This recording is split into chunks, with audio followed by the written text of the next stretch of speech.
এরপর নাজমুল হুদা আপনি প্রশ্ন করেছেন, আসসালামু আলাইকুম শেখ। ওয়ালাইকুম সালাম ও রহমতুল্লাহি ওয়া বারাকাতুহু। কবর জিয়ারত করার পদ্ধতি সম্পর্কে জানতে চাই।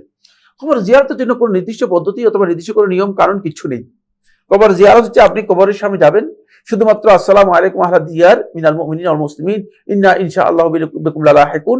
এখানে আরো কিছু দোয়া আছে এবং কবরবাসীর জন্য আপনি কমন যে দোয়া আছে সেটা করতে পারেন।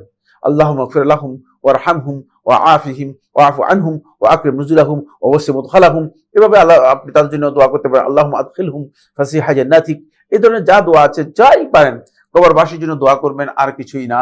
কবর জিয়ারতের আর কোনো নির্দিষ্ট নিয়ম নেই যে কবর জিয়ারতের মধ্যে প্রথমে সূরা ফাতিহা ৩ বার, তারপরে সূরা ইখলাস ১১ বার, দুরূদ শরীফ ১১ বার, সূরা ইয়াসিন ১ বার, তারপরে ইত্যাদি ইত্যাদি কবর জিয়ারতের মধ্যে পড়তে হবে। এই বক্তব্য মোটেও শুদ্ধ নয়।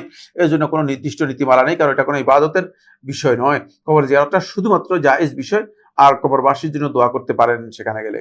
জি।